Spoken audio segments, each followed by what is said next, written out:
Empecemos como siempre desconectando nuestros celulares, salvo que quieran hacer una grabación.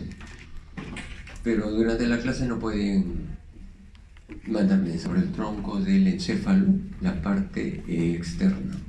Como se puede ver, el tronco cerebral está constituido por tres partes: el bulbo raquídeo, la protuberancia y el mesencéfalo. Empecemos con el primero de ellos, el bulbo raquídeo. Este tiene una forma de una pera invertida, con un alto de 3 centímetros, tiene una corte transversal de 2 y uno antero-posterior de 1.25.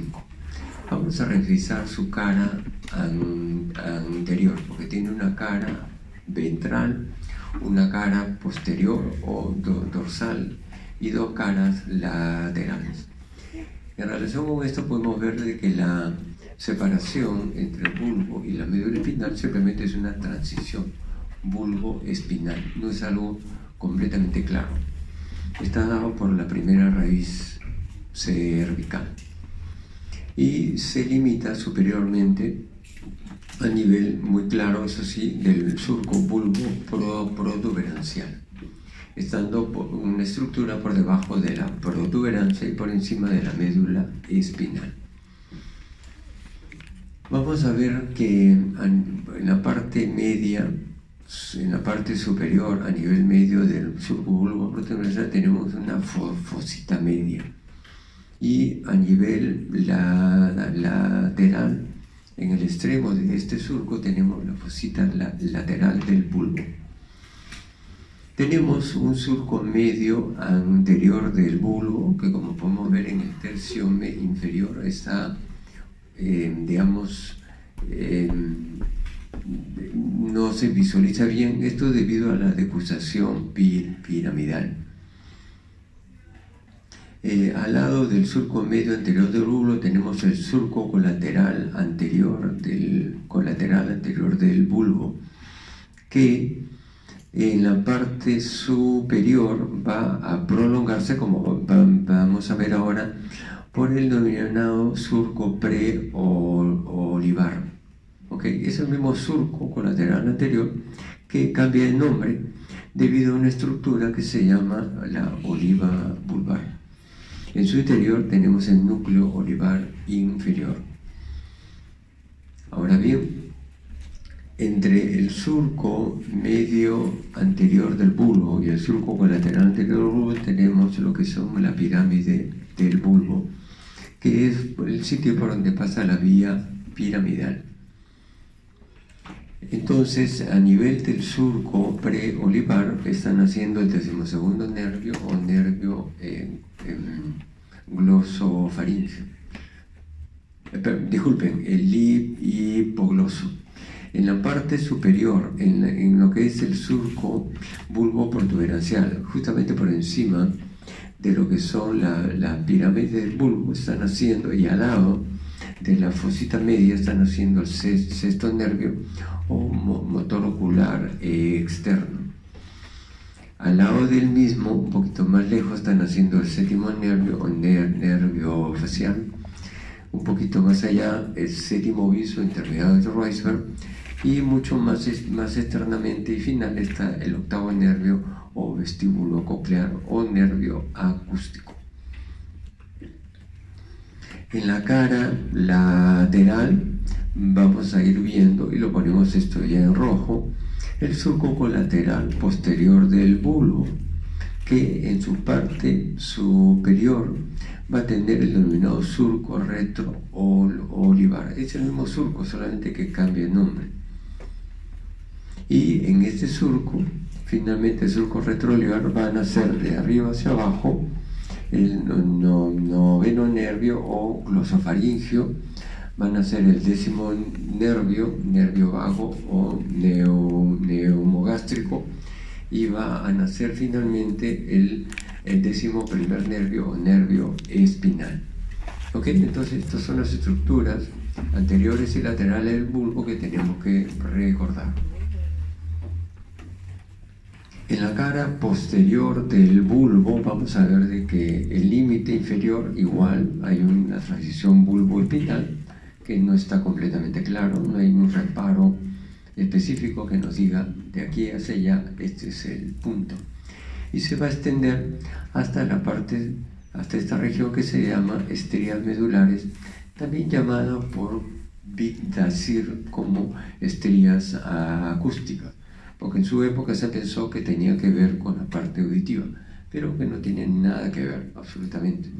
Estas estrías acústicas forman parte de las fibras arcuato-cerebelosas, que tiene un componente muy similar a lo que se refiere a las vías ponto-cerebelosas del neocerebelo. Bien. En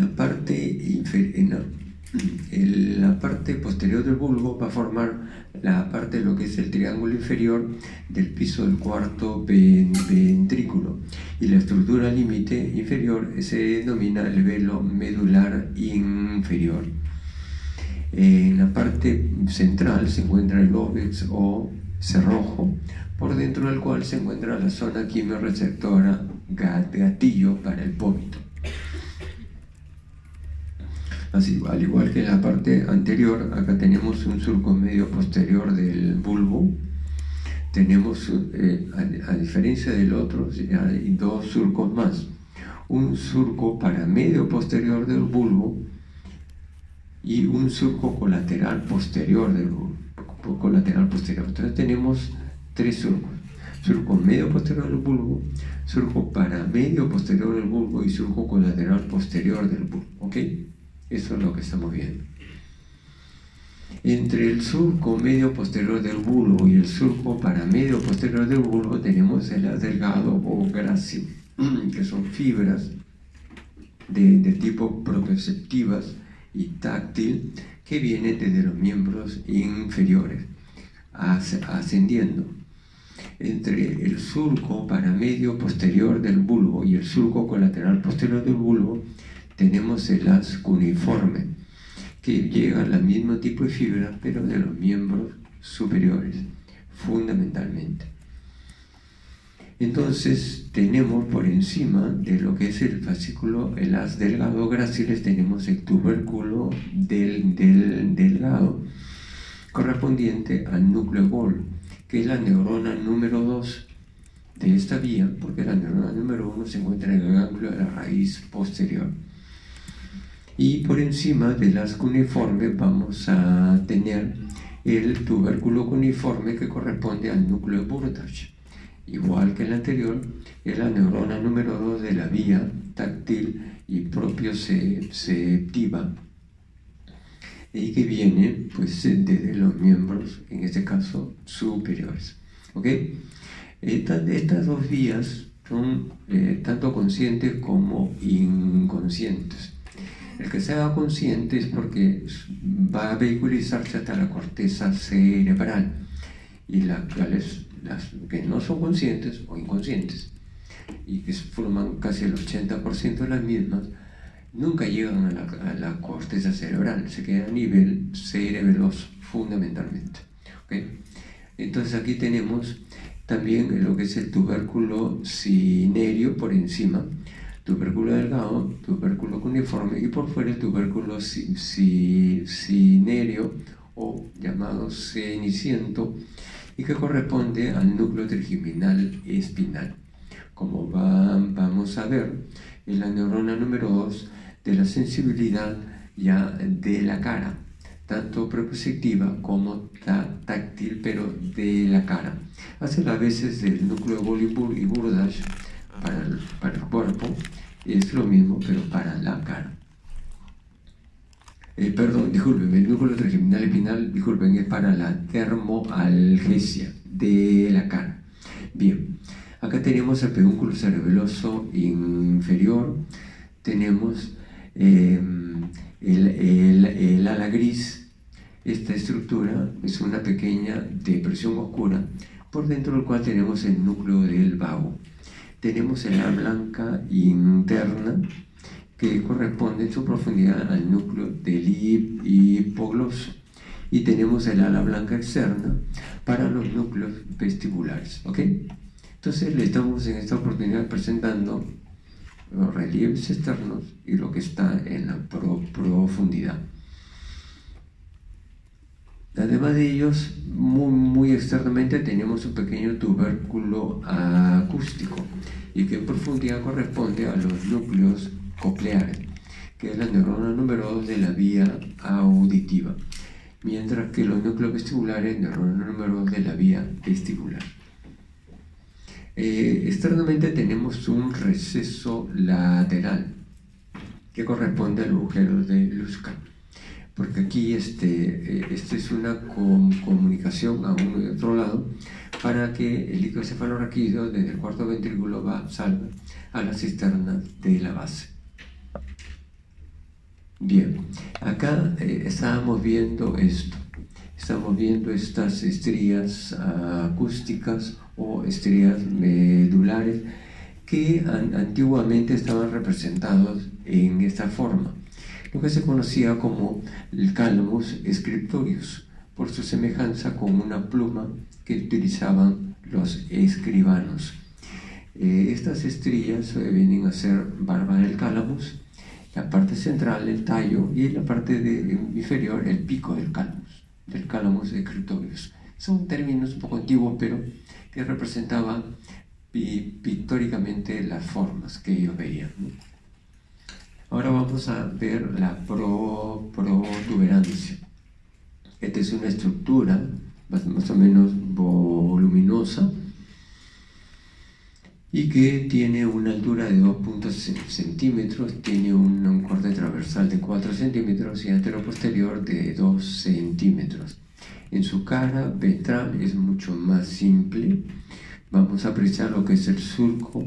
En la protuberancia se limita por la parte superior, en la cara anterior, con el surco ponto-mesencefálico, que es bastante claro. Y el límite inferior es el surco bulbo-pontino, que ya lo hemos visto. Los límites son esos. En el centro tenemos, hacia los lados tenemos unos rodetes protuberanciales, que son como dos melones que hay, es grande. Y estos rodetes protuberanciales en su profundidad corresponden a los núcleos pontinos y a las fibras pontocerebelosas, ¿ok? Bien, después tenemos hacia los lados la extensión del mismo son los pedúnculos cerebrosos medios, que son los pedúnculos más gruesos que hay. Bien, en el medio, en el centro, hay una depresión denominada canal basilar y en el cual se aloja la arteria basilar. Lateralmente a lo que son los rodetes protuberanciales tenemos la raíz motora y la raíz sensitiva del quinto nervio o trigémino. Como vemos, la raíz sensitiva es mucho más grande. Ahora vamos a ver la protuberancia, pero en su cara posterior. Vamos a ver que en la parte, va a formar lo que es el triángulo superior del piso del cuarto ventrículo, mientras que el bulbo forma el triángulo inferior del mismo piso, únicamente que los vértices están invertidos. En la protuberancia el vértice está superiormente. Tenemos el velo medular superior, tenemos el pedúnculo cerebeloso superior que se puede apreciar, pedúnculo cerebeloso medio y el pedúnculo cerebeloso inferior. ¿Qué más? Vamos a ver igual la misma prolongación. Tenemos un surco medio posterior de la protuberancia. Tenemos un surco limitante y por fuera del mismo, en la parte superior, en la parte media entre los dos surcos, va a haber una prominencia denominada eminencia teres, eminencia redonda, igual. En su profundidad vamos a apreciar lo que es el núcleo del sexto nervio y la rodilla del facial. prolongándose hacia la parte superior hay dos, digamos, prolongaciones del mismo de las eminencias teres que se denominan funículos teres. Niña, ¿estás chateando? No me mientas, ¿ah? Porque son mentirosas, ¿no? Ya, ok, bueno, está bien. Voy a creer en ti. Bien, hacia el lado externo de lo que es el surco limitante hay una pequeña pigmentación que se llama locus coeruleus. Este es el núcleo principal, no es el único, pero es el principal núcleo noradrenérgico, que ya lo hemos revisado en la clase de neurotransmisores. Bien, ahora vamos a ver en la siguiente parte, que es el mesencéfalo.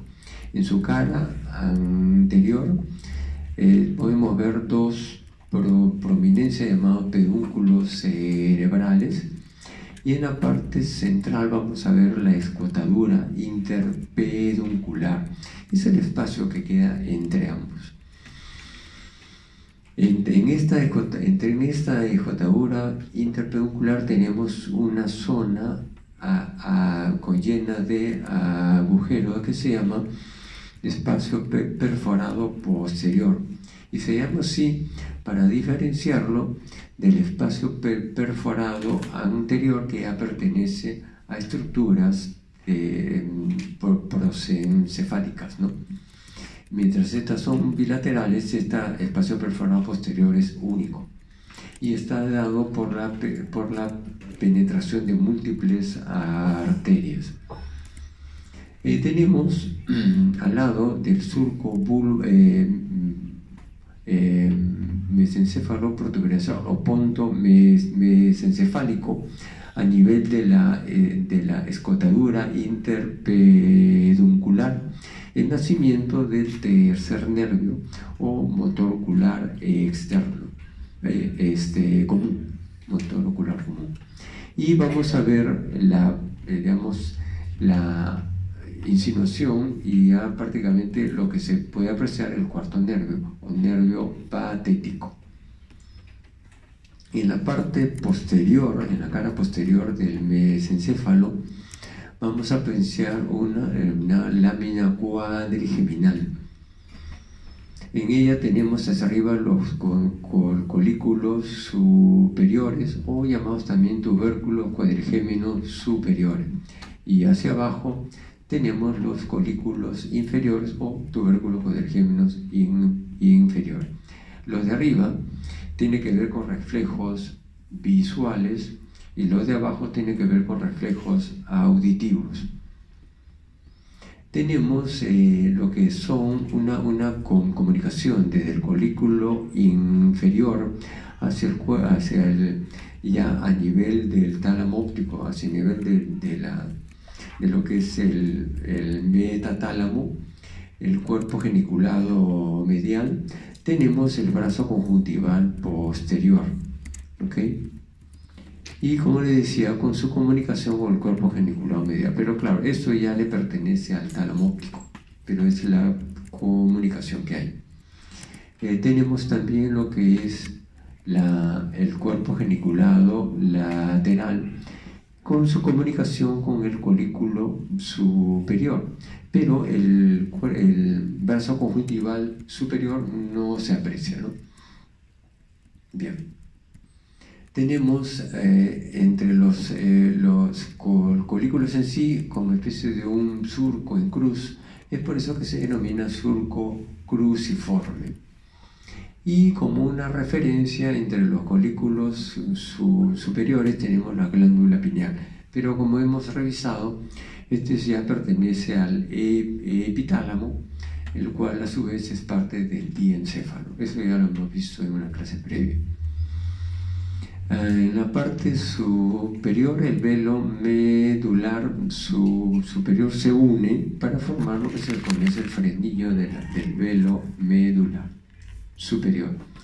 Y aquí ya apreciamos el nacimiento aparente del cuarto nervio patético, que se encuentra por encima de lo que es el frenillo del velo medular superior y que se extiende lateralmente. Este es el único nervio que nace posteriormente, pero el recorrido después es hacia la parte delantera. Ahora vamos a revisar lo que es la parte interna del tronco cerebral. Para poder comprender la disposición de estos núcleos en el tronco, hay que hacer una comparación con lo que sucede de manera más sencilla a nivel de la médula espinal. En la médula espinal, lógicamente, tenemos 4 partes. Estas 4 partes son el aferente somático general, el aferente visceral general, que está constituyendo lo que son la parte de las astas posteriores, el aferente visceral general y el eferente somático general, que viene a constituir las astas ventrales, ¿no? Como lo estamos viendo, esta es una médula en desarrollo y abajo en una médula adulta. ¿Ok? Entonces, esto es la composición. Lo que se refiere al aferente, al eferente somático general, sirve para lo que es la musculatura de los miembros del tronco. ¿Ok? En cambio, el eferente visceral general forma lo que son las vías de la parte simpática y parasimpática. Si está a nivel de la médula tóraco-lumbar alta, será para el simpático, constituyendo parte del asta lateral. Sin embargo, a nivel sacro ya constituye lo que es la parte parasimpática, el parasimpático sacro. Pero en este nivel constituye la neurona número 1 de ambas partes. El otro es el aferente somático, el aferente visceral general. Son para las vías visceroceptivas. Y el siguiente, el aferente somático general, para las vías sensitivas de las partes laterales del cuerpo. Es decir, para la piel, músculos, articulaciones, entre otros, ¿no? Ambos tienen la neurona número 1 a nivel del ganglio de la raíz posterior. Entonces, este esquema que estamos viendo acá se va a repetir un poquito más ampliado a nivel de lo que es el tronco cerebral.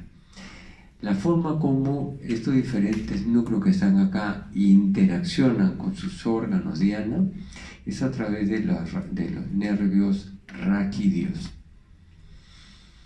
En cambio, en el tronco cerebral se mantiene, por ejemplo, estas 4 columnas se mantienen, pero se agregan 3 más. Y estas 3 más porque a nivel de lo que es la cabeza se agregan lo que son estructuras faríngeas, algo que no hay a nivel del resto del cuerpo. Y estas 3 columnas son el eferente visceral especial, es para la musculatura estriada, que es voluntaria, pero que está representado por una serie de estructuras que lo vamos a ver ahora. A pesar de que son voluntarias completamente, se denomina visceral. Y esto de visceral viene porque viene de las partes de los arcos faríngeos. Pero se pone especial, visceral es especial. El siguiente es el aferente visceral especial, que es para la parte gustativa, que viene de las papilas gustativas de la lengua. Y el siguiente es el aferente somático especial, que viene de lo que es el equilibrio y la audición.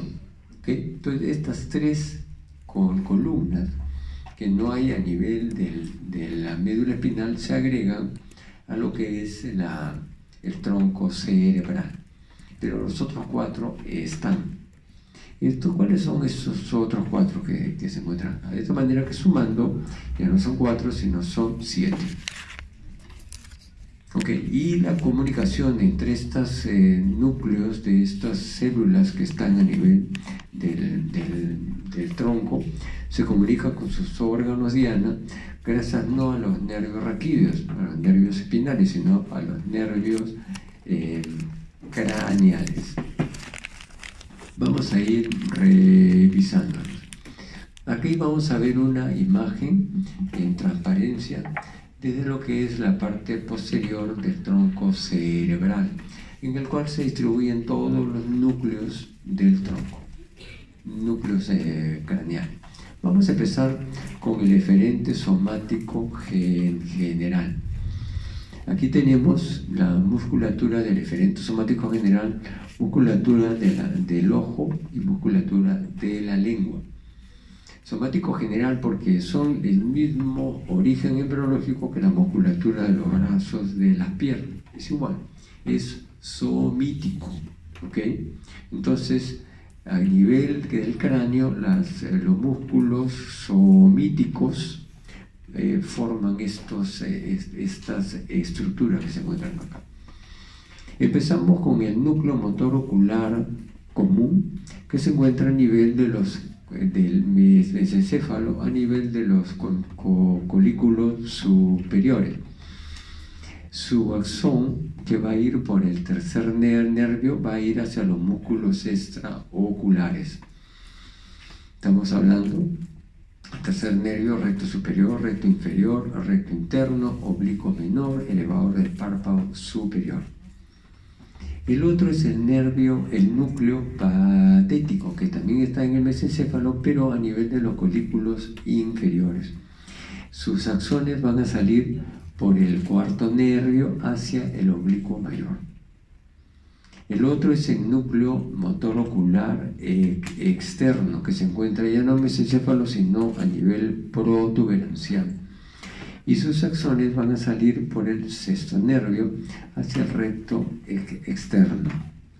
El otro es el núcleo del hipogloso, que se encuentra en el bulbo, y sus axones van a emerger a través del 12º nervio hacia los músculos de la lengua. ¿Ok? Entonces, una aplicación clínica de esto es los desplazamientos del globo ocular, que todo médico tiene que saberlos explorar. No necesita llamar a un especialista en neurología para que hagan esto. Entonces, como vemos acá, podemos hacer desplazamiento en todos estos puntos, desde una posición media o de reposo, se pueden dar todas estas combinaciones. Pero es importante saber de que no es bueno pedir al paciente que mire de manera vertical hacia arriba o mire de manera vertical hacia abajo, porque ahí hay músculos que trabajan juntos. Lo que nos interesa es explorar los músculos individualmente, ¿ok?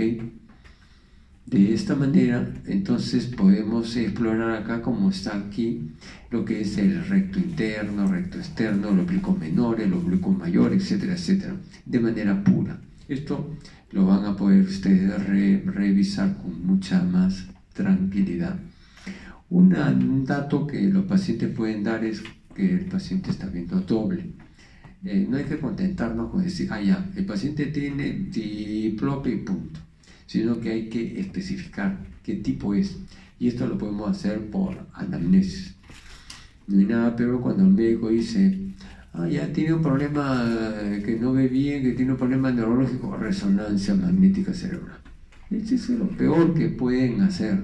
Tienen que hacer anamnesis, examen clínico. Por anamnesis, ustedes pueden determinar si la diplopia es horizontal.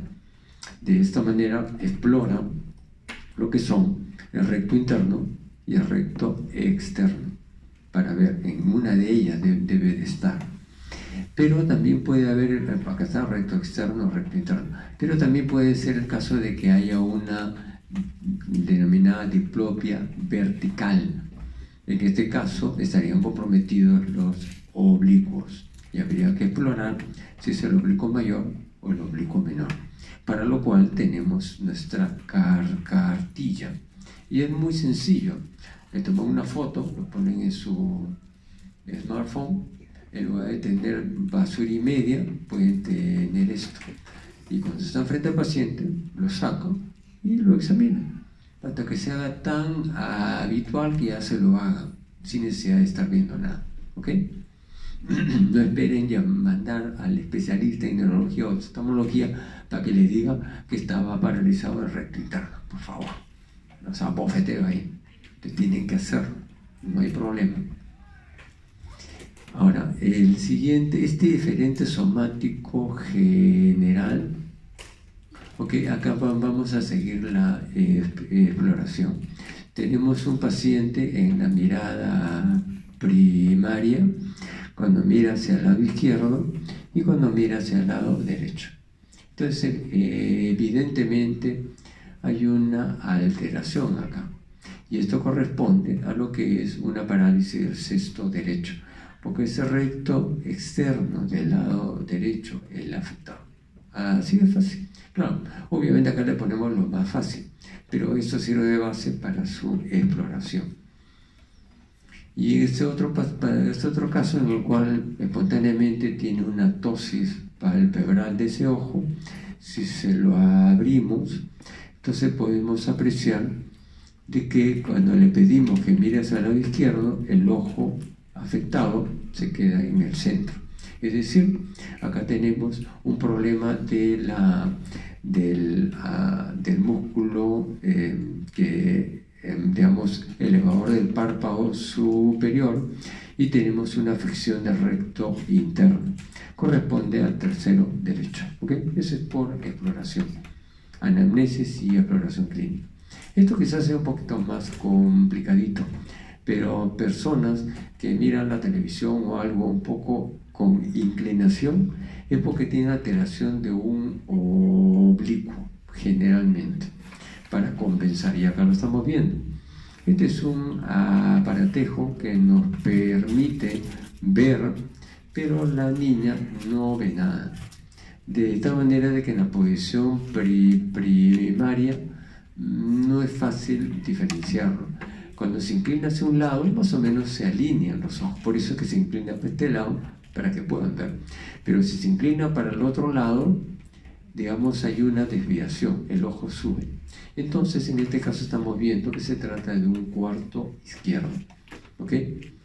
Entonces, un niño o una persona que todo el mundo dice, está medio raro, está un poco chueco. Siempre cuando ve televisión se inclina por un lado, ¿no? Debe tener un problema de un músculo oblicuo. Entonces, hacer la exploración. En este otro caso tenemos una paciente que está presentando una hemiatrofia de la hemilengua derecha. Este es algo crónico. Ha pasado un caos acá. En una mujer que no habla es un problema. Es difícil. Una mujer que no habla porque está enferma. Un hombre que no habla porque es un poco, no habla mucho y ya está. Pues, ¿no? Cuando llego a casa, mi mujer me cuenta media hora hablándome de lo que le pasó a mi vida. Yo le escucho también, es feliz así, yo la entiendo y yo soy feliz escuchando. Después, ¿qué te da a ti? Bien. No tengo más, no sé, no me salió mucho, ¿no? Cada uno es como es. Entonces las damas son más conversadoras, y una dama que no habla es porque pasa algo. Aquí tenía una parálisis del decimosegundo nervio derecho, pero esto de manera crónica, porque hay una hemiatrofia de la lengua. En cambio, en este otro, la musculatura se encuentra aparentemente bien, pero cuando protruye la lengua, esta se desvía hacia un lado. Normalmente uno puede desviarla por un lado para otro, pero cuando quiere sacar la lengua hacia el medio, normalmente lo puede. La persona que tiene una parálisis se desvía a un lado. Y en este caso, vemos que es por una parálisis del decimosegundo izquierdo. Para poder comprender por qué razón, digamos, se desvía esto, no necesariamente hay que ser un genio, no necesariamente. Simplemente hay que ver de que para la genialidad, recordemos que los músculos genioglosos son los que empujan bilateralmente para que la lengua quede hacia el medio. Si hay una alteración de un genio gloso, en este caso del lado izquierdo, la lengua se desviará, ¿ok? Para ese lado, nada más. Entonces, son unas pequeñas perlas que les doy. El siguiente que vamos a explorar columna es el eferente visceral especial. Este visceral especial es para la musculatura voluntaria, en este caso de la masticación, de la expresión, de la musculatura del paladar y la musculatura faringolaringea. Entonces, todos estos músculos que están acá no son zoomíticos, son músculos faringios. Por lo tanto, a pesar que son voluntarios, totalmente estriados, se considera como un eferente especial, eferente visceral especial. Bien, vamos a ir viendo.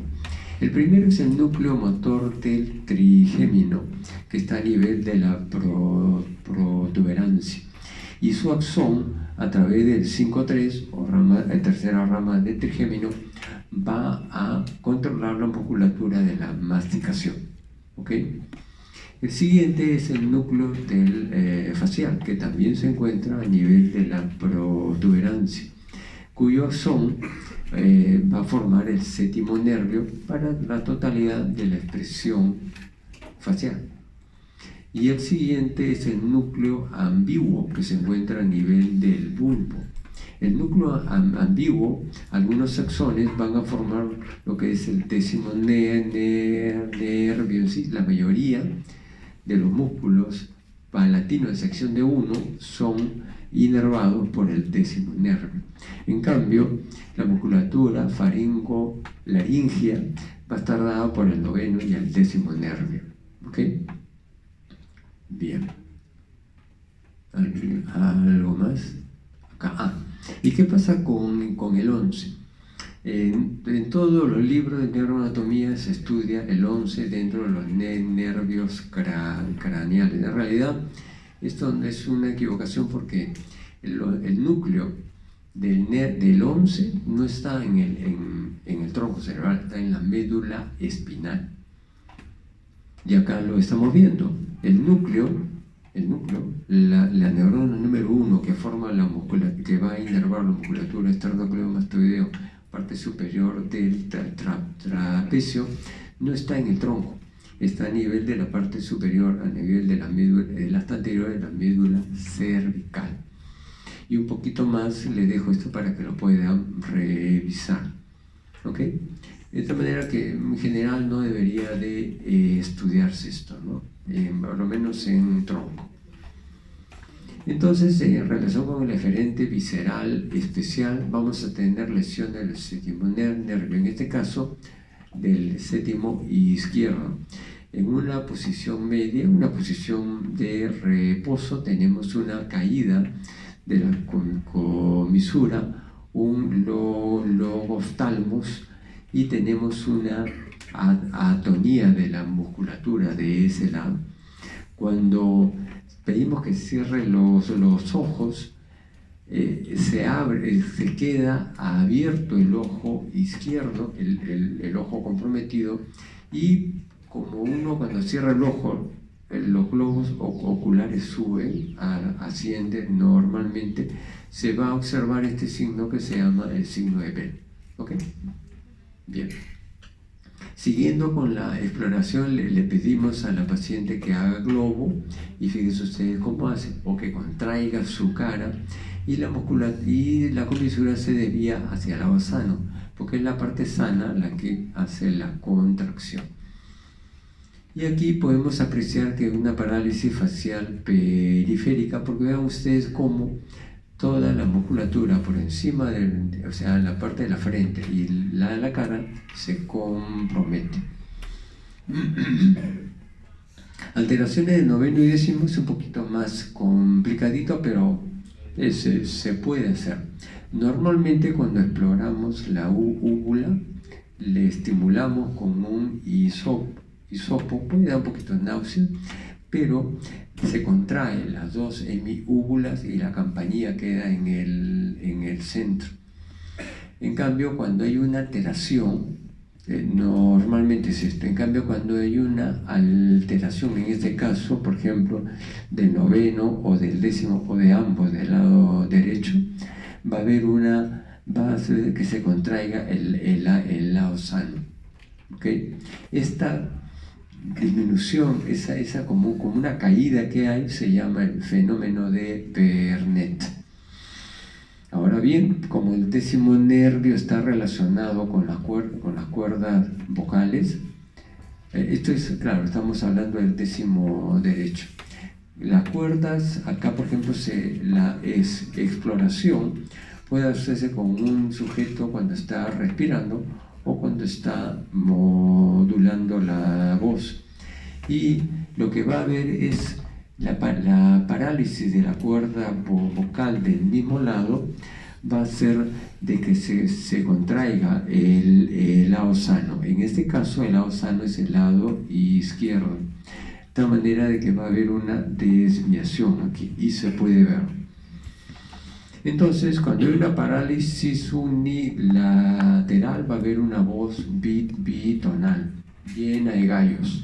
Okay, esa es la denominada voz bitonal. Pero cuando es una parálisis bilateral, si es una parálisis bilateral en aducción, o sea, están juntas las cuerdas, va a haber disfonía y disnea, falta de aire. En cambio, cuando es una parálisis en abducción, o sea, se quedan entreabiertas, va a haber una afonía completa. Casi lo que tengo yo, ¿no? Pero un poquito peor. Ok, entonces ahora vamos a seguir explorando esto. Vamos a ver ahora lo que es el eferente visceral general. El eferente visceral general, para el caso del tronco cerebral, se refiere al parasimpático craneal. Y aquí vamos a ver el núcleo de Eddington-Westphal, que se encuentra a nivel, al costado, muy próximo a lo que es el núcleo del tercer nervio. Y a nivel también, por supuesto, de los colículos superiores.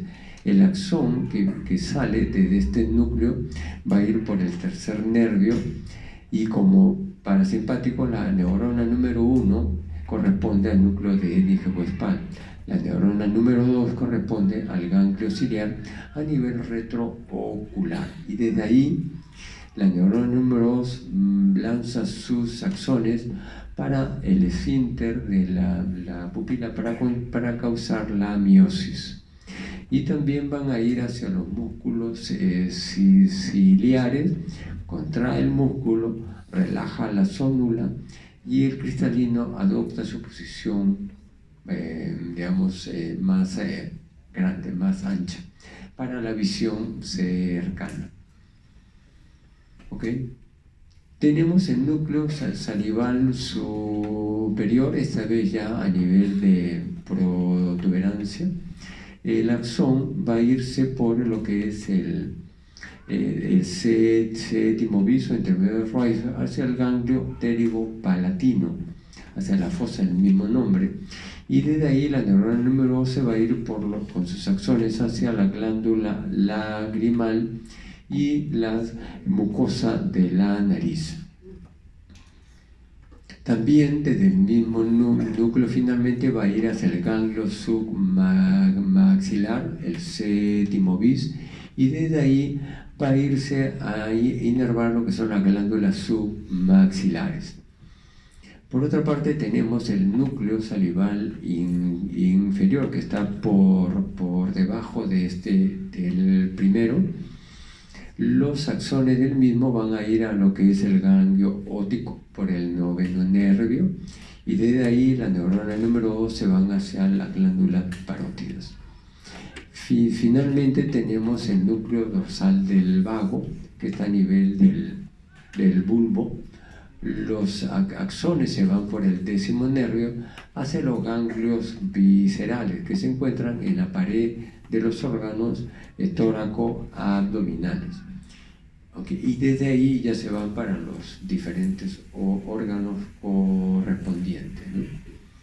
Una patología que podemos ver es la enfermedad de Hirschsprung, que es la agangliosis, Es decir, hay ausencia congénita de los ganglios viscerales por falta de migración embriológica desde lo que son las crestas neurales. Esa zona queda completamente afuncional y no hay más remedio que la extirpación.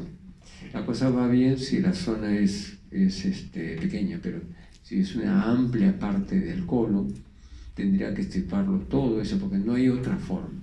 No hay las células, falta. Ok, aquí estábamos viendo por ejemplo esto, ¿no? El séptimo bis que se va a estos dos ganglios puede confundir un poco.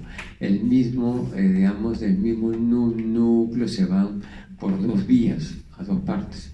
Esto lo estamos viendo acá. Acá tenemos justamente el núcleo salival superior que se va por el nervio intermediario de Roisberg, por ahí sale. Una rama se va por lo que es el nervio petroso mayor hasta el ganglio pterigopalatino para que les explique la glándula lagrimal y la mucosa nasal. Y la otra parte se va a ir por lo que es la cuerda del tímpano hacia lo que es el ganglio submaxilar para las glándulas submaxilares y sublinguales. ¿Ok?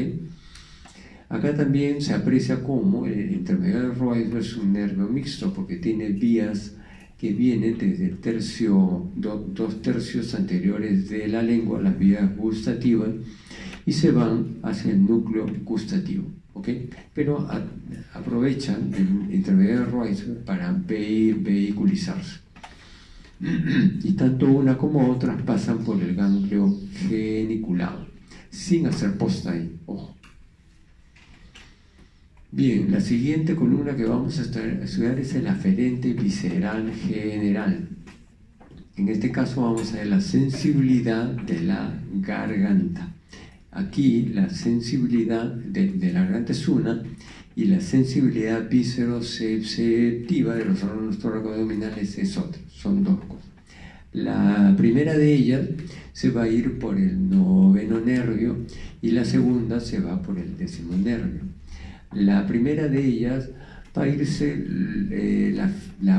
digamos, la rama aferente de la neurona número 1 que viene desde esta región, va a ir hacia el ganglio superior e inferior del noveno nervio. Y la rama eferente de esta neurona número 1 se va a ir a vehiculizarse hacia lo que es los dos tercios inferiores del núcleo del fascículo solitario. Por otra parte, la rama aferente de lo que son las vías, la parte de la sensibilidad de los órganos tóraco-abdominales, la vía aferente va a ir hacia la neurona número 1 que se encuentra en el ganglio inferior del décimo nervio. Y la rama eferente de esta misma neurona número 1 se va, igual que la anterior, hacia los dos tercios inferiores del núcleo del fascículo solitario. ¿Okay? El núcleo, entonces los dos tercios inferiores del núcleo del fascículo solitario es la neurona número 2 de lo que son la sensibilidad de la garganta y la sensibilidad de los órganos tóraco-abdominales. Bien. La otra es la aferente visceral especial. Habíamos visto que se referían a las papilas gustativas, ¿okay? Cuya neurona número 1 se encuentra en los ganglios respectivos del intermediario Roisberg, prosofaringeo y del vago, y se van centralmente a la neurona número 2, que es el núcleo gustativo. Esto lo vemos acá. Por ejemplo, el séptimo bis es para las papilas de los dos tercios anteriores de la lengua. El noveno nervio para el tercio posterior de la lengua. Y el décimo nervio para la epiglotis. Ahí se encuentran diferentes tipos de papilas gustativas. Entonces, por ejemplo, en este caso, la rama aferente de la neurona número 1 de la vía gustativa de los dos tercios anteriores de la lengua se encuentra en el ganglio geniculado del séptimo nervio. La rama eferente va a ir hacia lo que es el tercio superior del núcleo del fascículo solitario. Ojo, el mismo núcleo tiene función de sensibilidad de la faringe, de la sensibilidad visceroceptiva y de la parte gustativa. O sea, un poquito complicado aparentemente, ¿no? Del tercio posterior de la lengua va a ir al ganglio inferior del noveno nervio y desde ahí va a irse hacia igual el tercio superior del núcleo fascículo solitario.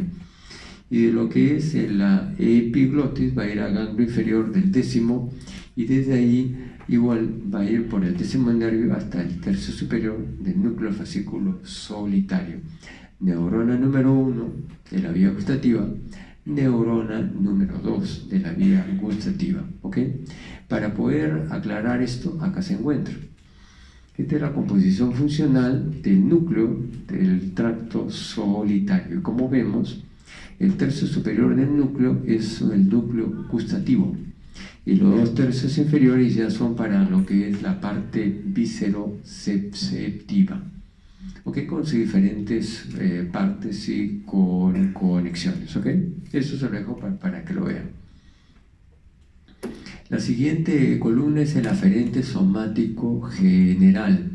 Aquí tenemos la sensibilidad de la cara, sensibilidad de lo que es la mucosa nasal, la mucosa oral, tenemos la sensibilidad de las meninges y todos ellos, la rama aferente de todo este tipo de sensibilidad termoalgésica se encuentra en la neurona número 1 del ganglio de Gasser, que es el ganglio del quinto nervio, y su rama eferente de esta misma va a ir hacia el núcleo trigeminal espinal, y ahí se encuentra la neurona número 2.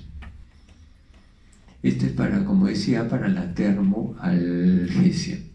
Ahora bien, en lo que se refiere a otro tipo de sensibilidad de la cara, va a tener su neurona número también en el mismo ganglio y su parte, la rama eferente, ya va a ir al otro núcleo, el núcleo trigeminal principal, para lo que es la sensibilidad táctil y epicrítica. Entonces tenemos neurona número 1 para ambos tipos en el ganglio de Gasser, neurona número 2 para la termoalgesia a nivel del núcleo trigeminal espinal y la táctil epicrítica para el núcleo trigeminal principal, que ya no está en el bulbo sino en la protuberancia. Pero además de eso tenemos sensibilidad desde los músculos, es decir, igual acá la rama aferente va a una neurona número 1, que curiosamente no se encuentra en un ganglio afuera, por alguna razón que en ningún libro de neuroanatomía he podido encontrar una explicación. Estas neuronas no están fuera del sistema nervioso central, están dentro. Y esto que están dentro forman lo que se conoce como la raíz mesencefálica del trigémino. ¿Ok? La neurona número 1 se encuentra dentro en sí y su rama eferente se va a conectar con lo que es el núcleo trigeminal principal. En otras palabras, la neurona número 1 puede cambiar de acuerdo al tipo de sensibilidad y la neurona número 2 también cambia. Mientras que el núcleo trigeminal principal es segunda neurona para la termoalgesia, el núcleo trigeminal principal del protuberancial es segunda neurona para la sensibilidad del tacto, táctil epicrítica y propioceptiva. Ojo. Ahora bien, una aplicación clínica es la neuralgia trigeminal, que es un dolor lancinante como un rayo intenso y que se debe aparentemente a una lesión en el ganglio de Gasser. Esto se controla muy bien con la carbamazepina, entre otros fármacos más, ¿no? ¿Ok? Entonces, para más o menos comprender un poco estas estructuras que están acá, un poco raras realmente, tenemos acá. Acá podemos ver cómo las neuronas monopolares en el ganglio, que están acá afuera, ganglio Gasser, y las del núcleo mesencefálico se comportan como neurona número 1. Ojo, aquí está, recontra claro. Y la neurona número 2 para el táctil, la sensibilidad del tacto, táctil epicrítica, y la proprioceptiva se encuentra a nivel del núcleo trigeminal principal. En cambio, la termorgesia de toda la cara se encuentra en el núcleo trigeminal espinal. Entonces, neurona número 1 acá y la número 2 acá y acá. Una vez que se procesa la información, se ve, digamos, los axones de la neurona número 2 cruzan la línea media y ascienden por el denominado tracto trigémino talámico hacia la neurona número 3, que estamos en el tálamo, que ya lo hemos hablado, que se refería al núcleo, núcleo ventroposteromedial, ¿no? ¿Ok, jóvenes? Bien, vamos a continuar. Ahora vamos a ver el aferente somático especial. El aferente somático especial viene de la sensibilidad de lo que es la audición, y posteriormente vamos a ver el equilibrio. Los dos órganos, que son diferentes totalmente, audición y equilibrio, están próximos, están en el oído interno. La rama aferente de la neurona número 1 y de la vía auditiva se encuentra en el ganglio corte, que están a nivel de la columela dentro del oído interno. Y la rama eferente de esta va a irse a lo que es, por el octavo nervio, hacia los núcleos coclear, ventral y dorsal, que sería la neurona número 2 de la vía auditiva. En cambio, para el equilibrio, la neurona número 1 se encuentra en el ganglio de Scarpa, donde llegan las aferencias, y la rama eferente de esta misma va a irse por el mismo octavo nervio hacia los núcleos vestibulares, ¿ok? Superior, inferior y medial. Queda lo que es el núcleo externo en general para la parte motora, aunque hay algunos autores que opinan que los 4 núcleos son mixtos, es decir, reciben información, procesan y responden. Pero en fin, lo más clásico es esto. Entonces, neurona número 1 del equilibrio, ganglio de Scarpa, que está en el propio espesor del octavo nervio, y neurona número 2 de la vía vestibular del equilibrio, los núcleos vestibulares. ¿Ok? Bien. Acá vamos a ver cómo la sensibilidad consciente e inconsciente, que está, digamos, recibida en el hemicuerpo derecho, viaja y llega hacia lo que es el hemisferio izquierdo. Y la vía es justamente esta, ¿no? Podemos ver cómo a nivel de la... Ya vamos a tener la próxima semana una clase de médula espinal. Ahí podemos apreciar cómo la sensibilidad táctil, epicrítica y proprioceptiva ascienden por los cordones posteriores, por lo que hemos mencionado, y ascienden por el bulbo raquídeo, por los fascículos de Boli-Burdach. Estos ascienden hasta formar la neurona número 2, núcleo de Boli-Burdach, y desde allí cruzan la neurona segunda y asciende por el menisco medial, ¿ok? Y estos siguen ascendiendo hasta la corteza cerebral, haciendo obviamente su posta a nivel de lo que es el tálamo óptico. Y aquí tenemos algunas vías cerebelosas, ¿no? La otra parte interesante de recordar es que la vía piramidal viene de diferentes áreas, pero la vía piramidal que viene desde la corteza motora va a descender hacia el asta anterior de la médula espinal. ¿Ok? En cambio, la vía piramidal que viene desde la parte del lóbulo parietal va a descender a lo que es hasta el asta posterior de la médula espinal para regular el influjo de información que asciende. A ver, estas dos niñas que están ahí, ¿qué están haciendo? ¿Están escuchando o están haciendo otra cosa? Porque si quieren conversar o chatear, se van, ¿no? Ningún problema, yo no paso lista, pero por favor, o atienden o se van. No pueden hacer dos cosas. Es imposible, no se engañen. Aparte de calentar el asiento, no hacemos otra cosa, ¿no? Bien, entonces van a ir al asta posterior. Entonces hay una diferencia. Acá está. Fibras córtico-espinales de la región motora van al asta anterior de la médula espinal, pero es predominantemente cruzada, no es totalmente cruzada. En cambio, las fibras córtico-espinales que van de la región parietal al asta posterior de la médula espinal es totalmente cruzada. Esto tiene una implicancia clínica porque el paciente que tiene un infarto frontal y altera las vías que van al asta anterior tiene una hemiplegia. Pero después de un tiempo con rehabilitación puede, más o menos, se vuelve espástico, puede caminar en la marcha del os desegador y con una, digamos, puede hacer algo. ¿Por qué? Porque la musculatura axial y proximal es bilateral, no es totalmente cruzada. En cambio, el que tiene una lesión, un infarto a nivel parietal y afecta a la vía piramidal, la parte de la sensibilidad sí se cruza totalmente y el sujeto va a perder la sensibilidad o alteración de la sensibilidad que no se va a recuperar nunca del otro lado, y por más que voluntariamente pueda contraerlo, si no lo siente no le sirve de nada. Hay pacientes que tienen la motricidad, pero como no falta la sensibilidad, el brazo se queda atascado en una puerta y ellos se quedan así.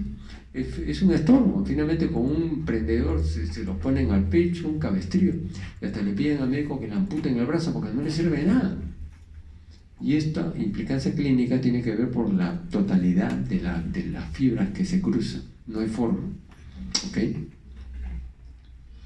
Aquí estamos viendo la vía córtico, es para la córtico-espinal, pero lo mismo sucede con la córtico-nuclear. La vía córtico-nuclear que llega a los músculos, a los núcleos motores, ya sean de origen faríngeo, de origen de la parte, digamos, musculatura restante, es parcialmente cruzada, y las fibras que llegan a los núcleos sensitivos es completamente cruzadas. El fenómeno es exactamente igual.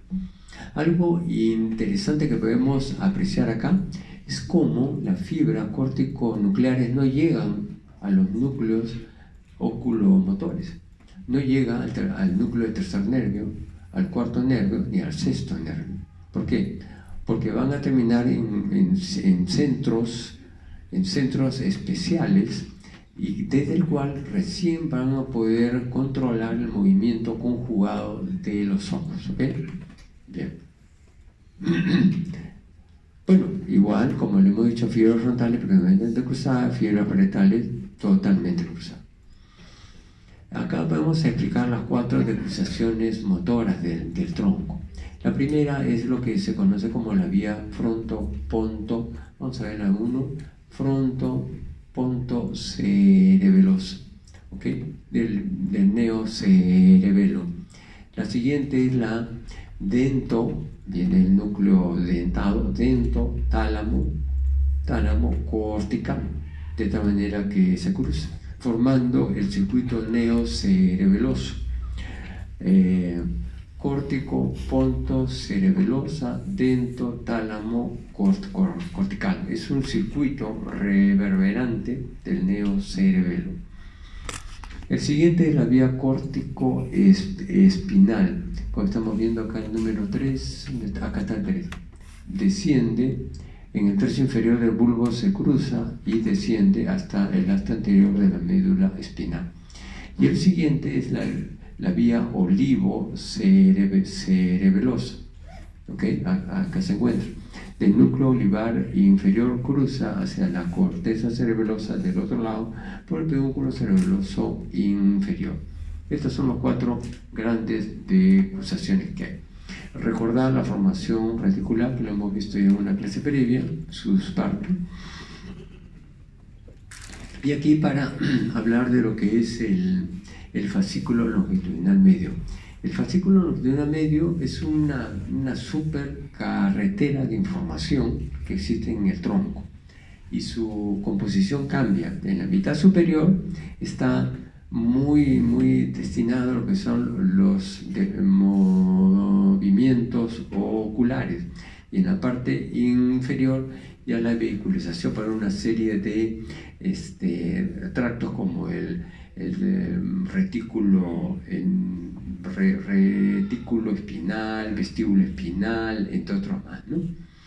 Acá estamos viendo lo que es la formación reticular paramediana del puente.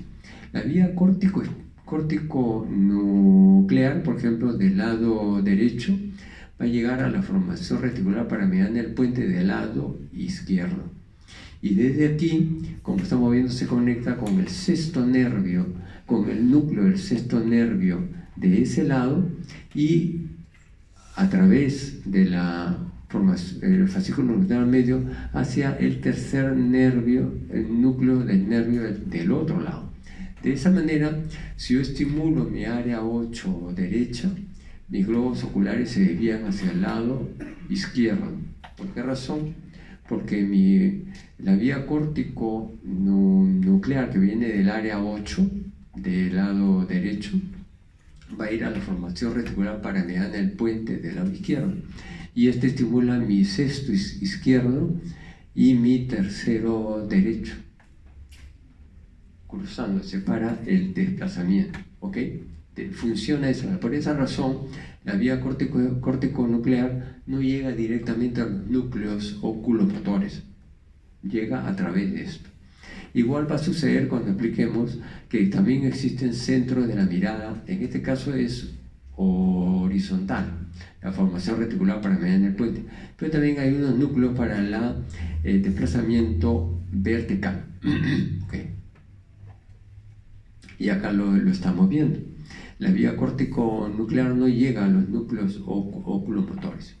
Si yo les pregunto eso en el examen y ustedes no me contestan esto, yo los mato, ¿ya? Porque le he repetido como 4 veces esto. Bueno, acá vamos a ver las vías, lo que son las vías de meniscal. La vía cordonal posterior, creo que el nombre está acá, sí. La vía cordonal posterior lemnisco medio, que viene a formar lo que es la vía de la sensibilidad táctil, crítica y propioceptiva consciente. Y lo estamos viendo acá. ¿Ok? Neurona número 1 está en el ganglio de la raíz posterior, la número 2, el núcleo de Golgi-Burda, y asciende, se cruza y asciende hasta el tálamo óptico. Y también vemos lo que es la vía el cordón anterolateral lemnisco espinal. En este caso ya es para lo que es la parte de la sensibilidad termoalgésica.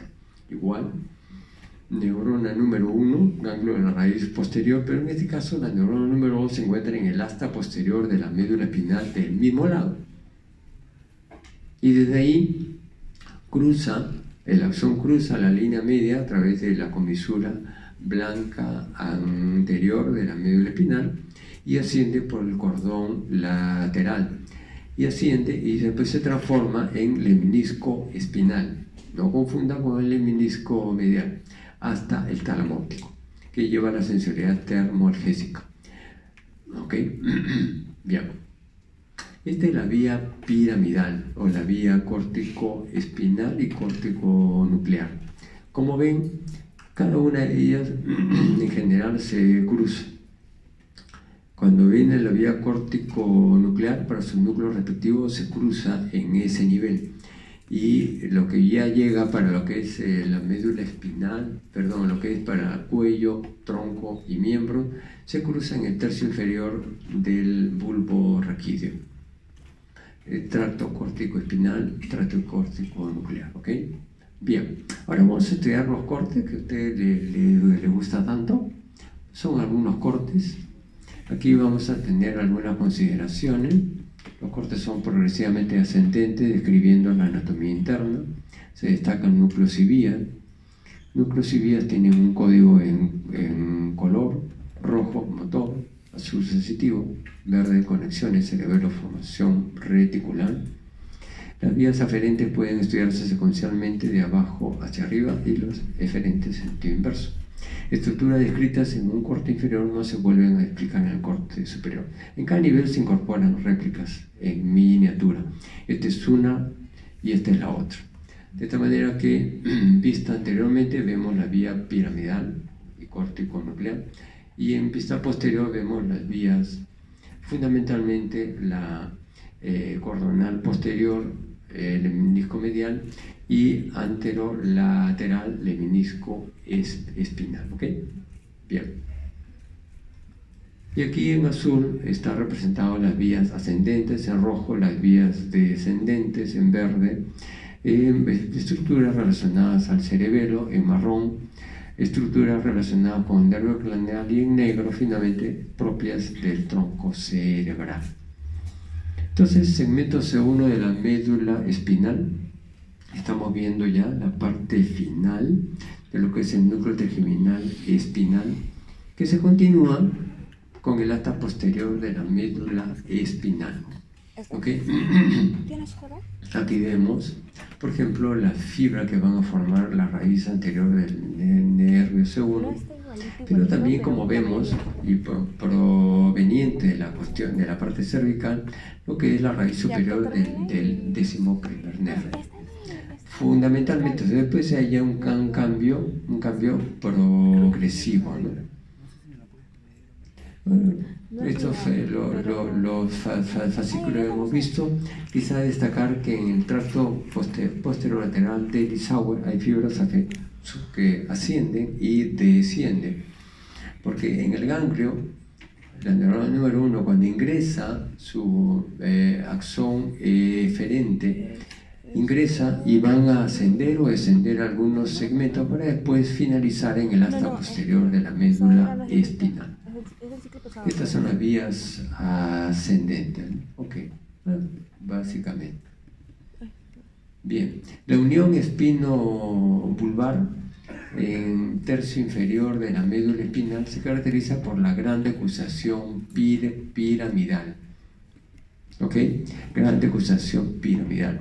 80% va a formar, se decusa, va a formar el trato córtico espinal lateral. El 10% va a irse por un trato córtico espinal anterior directo, pero que en el momento en que tiene que conectarse con el asta anterior se cruza.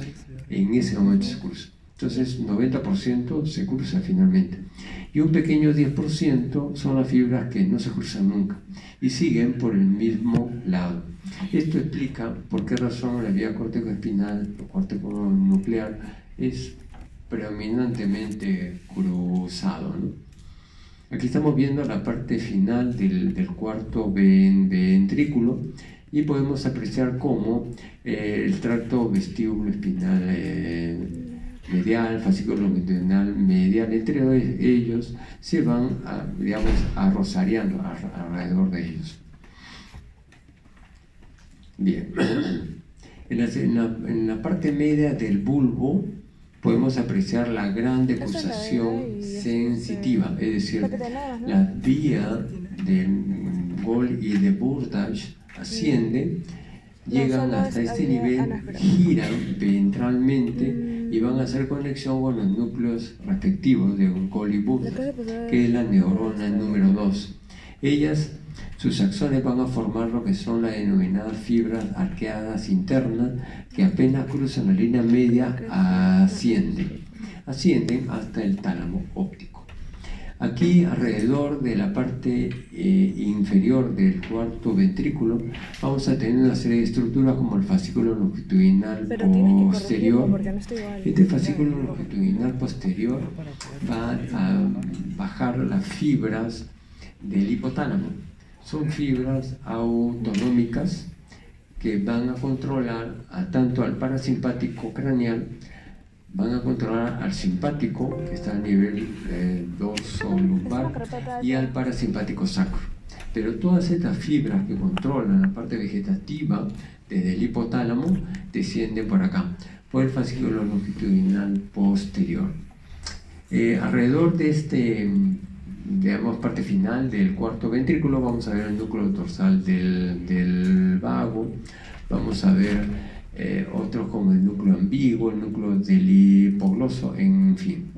También se puede ver las pirámides del bulbo con la vía piramidal, ¿no? ¿Ok? Estas son algunas estructuras que es necesario que ustedes estudien. Parte superior del bulbo probablemente sea el corte más representativo del mismo. Tenemos en la parte posterior el piso del triángulo inferior del cuarto ventrículo. Tenemos dos estructuras muy grandes que son el núcleo olivar inferior, ¿okay? Y el núcleo olivar accesorio. Este último es pequeño en el hombre, mayor en los animales. Estos núcleos van a recibir información por la vía, como vamos a ver, rubro olivares. Procesa la información y desde el núcleo olivar inferior va a irse hacia el cerebelo. Este núcleo olivar también va a tener aferencias desde otras fuentes. Esto se cruza y al cerebelo va a ingresar por el pedúnculo cerebeloso inferior, también llamado cuerpo restiforme. ¿Ok? Bien. Otras partes que vamos a ver interesantes: el núcleo vestibular inferior, núcleo vestibular medial, núcleo dorsal del vago, con el nacimiento aparente del décimo nervio y del noveno nervio un poquito más hacia abajo.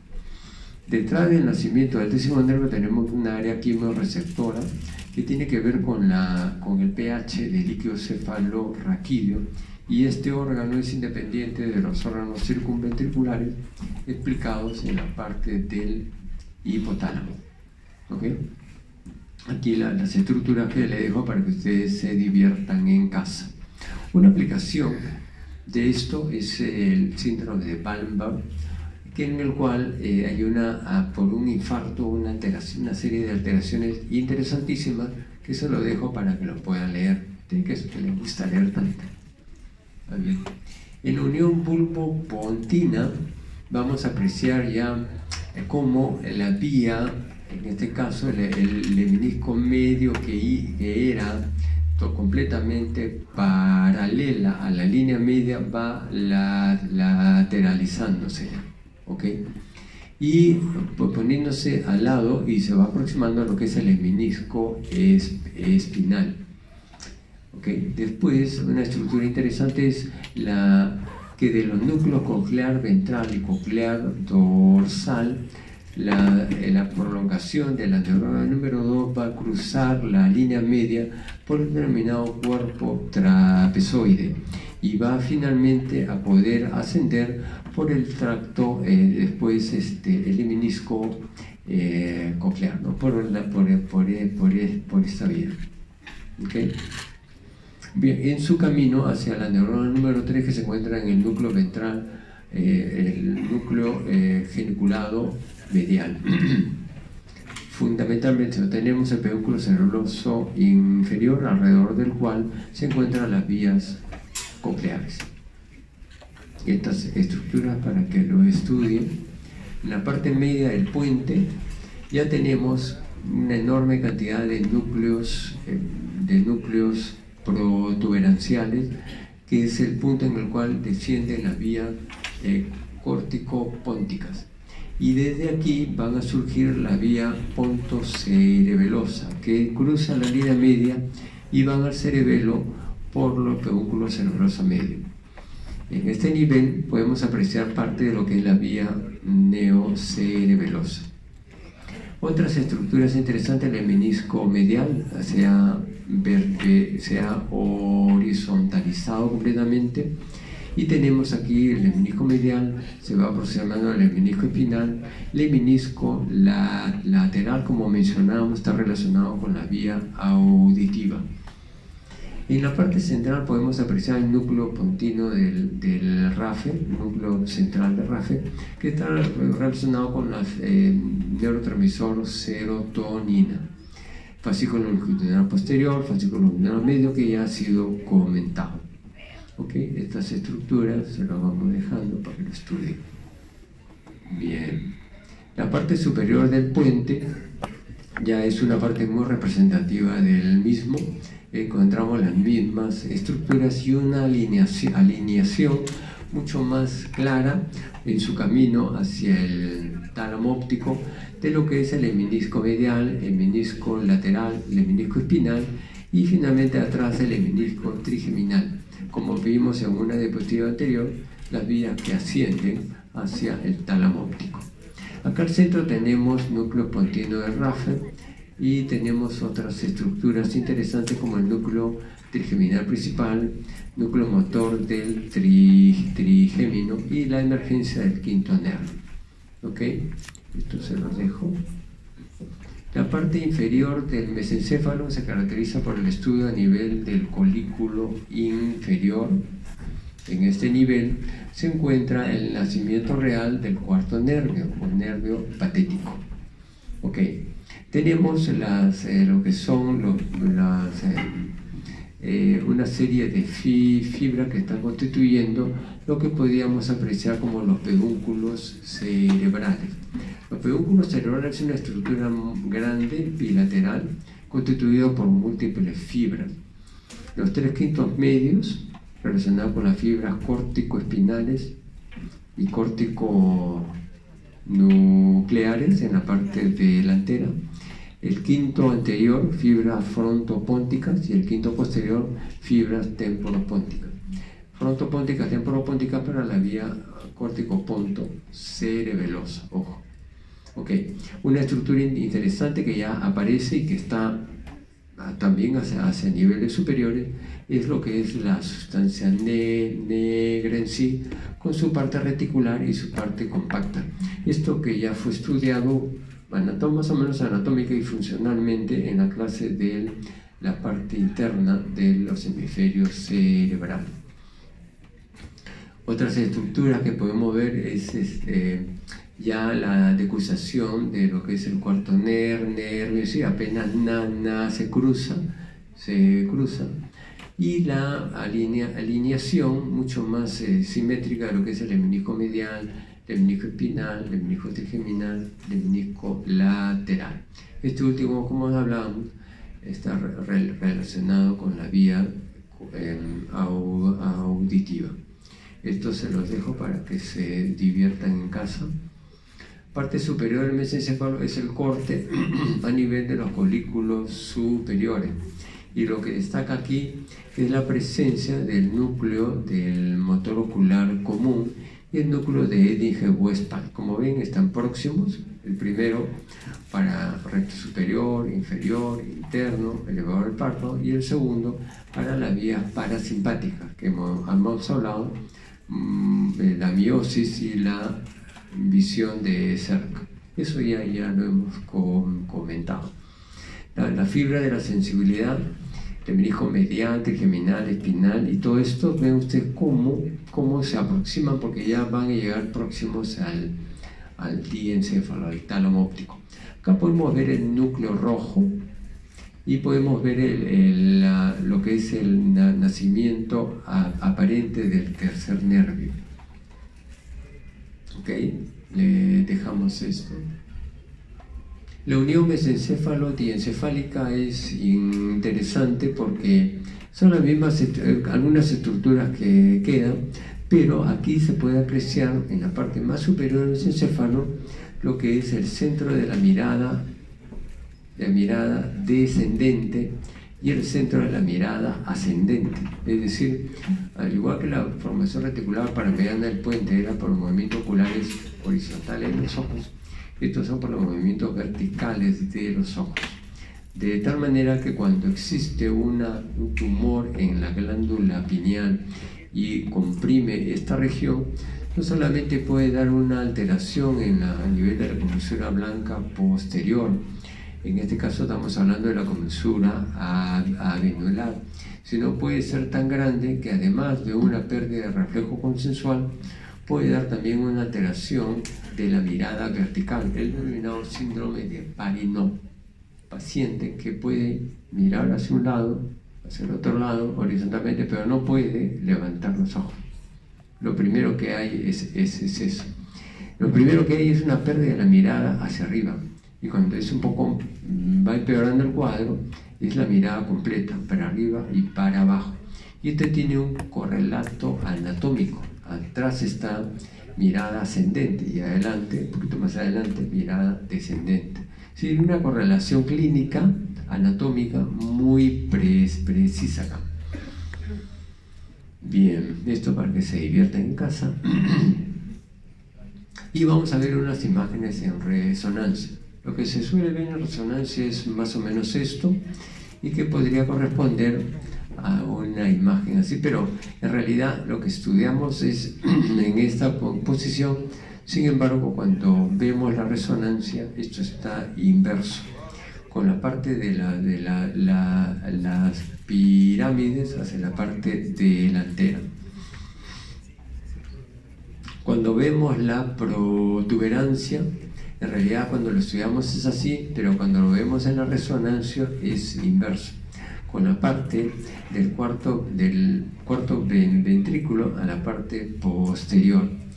Y cuando estudiamos el mesencéfalo es la misma situación exactamente. Muy bien, jóvenes, un gusto haber estado con ustedes. Gracias.